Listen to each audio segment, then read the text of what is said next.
abusuya aha the truth so ana ha truth news so backup account no Omampanyin nuya bema eye Ibrahim Mahama de asembia betudwa enen se Damang for atabimawe atene de oba besi airport de ama Damang for astrotheft onu so omba be ye niema kese ho bebri de ama Damang for obesi hospitals akese de ama Damang for na chese ufri Damang a obetumi aba Accra direct with airline obetumi afa flight.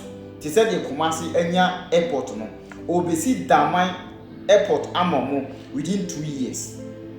And after so hospital ni akwan ni sa enima bebre oba be yama omo no de e be taking be 6 months.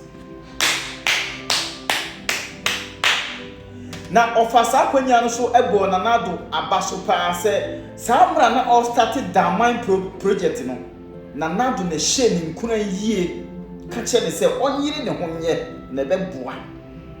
Enti nanado je opia o mampanyi nia bema Ibrahim ama se odawase eni wa futu ne adwe a odi ma no won se obinya ni sika na unnim ho asema enka ne ho asem boni bebiri enti se woni begu ase de toso biom o kire mu kire se o start se oye Damang project no wamfa na hogoro so na bebiri kwani mse ontumi nye because abo na wo ho no the whole world and the yabua edin pa kase entu di machine ba pra na machine nyina ase na waboka nanso bosia ne ade nkranhye na na ade nkranhye ne saa ne manem no boa na ma ehye ne nkran enti o started saa djuma no enye ne somewhere 1980 to 1970s enti se ohun ni so that flight mu a e ma ne nyom a o deserve more than flight mu tie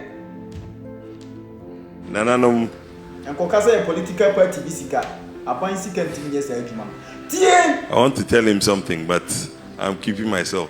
Thank you very much for giving me this opportunity for working here for 30 years.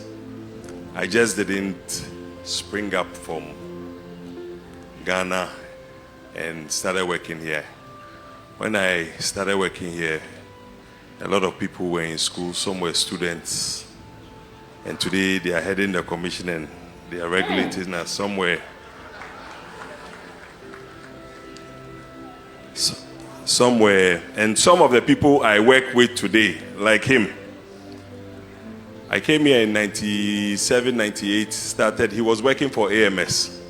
And I came to rent a machine on the reclaim. And they were desperate for dozers then, so they moved my dozer into the hard rock. In 2 months when I came, they had destroyed my dozer.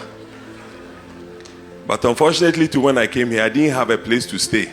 I used to stay in a place called Peace Hotel. That was in the beginning. But one day I went there and I didn't get a room. So I ended up in his living room and he gave me a couch to sleep and I slept. So I couldn't go at him.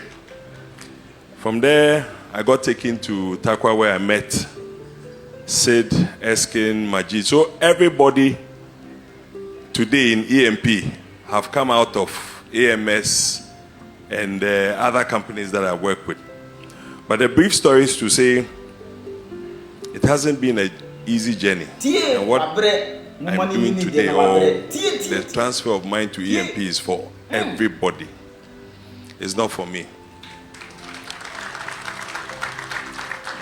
In the past, I used to come in here, stand at that gate, looking to go in there to get some work to do.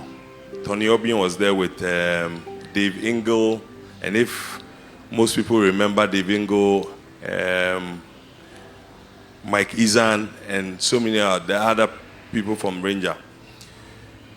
But after 30 years, I asked myself that, look, can we just still be contractors? We can't do that.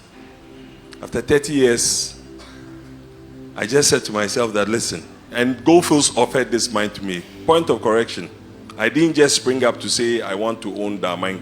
Goldfields said in 2022, we're going to close the mine and we want you to take over, but we'll sell it to you. And I said, you can't sell it to me because you've cheated me all these years. So you have to give it to me. So we agreed they told me to go to government and get a no objection letter. I went in there. And I must thank our former president, Nanado. He gave me a document to sit with Goldfields and negotiate and keep the mine going. When I did that, unfortunately for me or for EMP, I got called by the CEO of Goldfields and said, look, we have a challenge here working here. How are you going to do it? I said, oh, leave that to me. He says, no, he wants to know because they want to hold our hands. So, me being too known, I went and opened my mouth and showed him how he would do it. Then he later on said, they'll change their mind. I said, no, you can't change your mind. You told all of us you were going, so please go and leave us to do.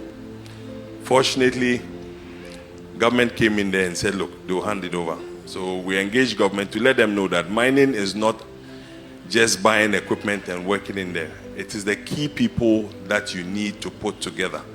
So I said, look, if I don't do it today, there's no Ghanaian in this country who can run a mine as hard as Damang, because Damang's rock is the hardest rock in, would I say, Africa.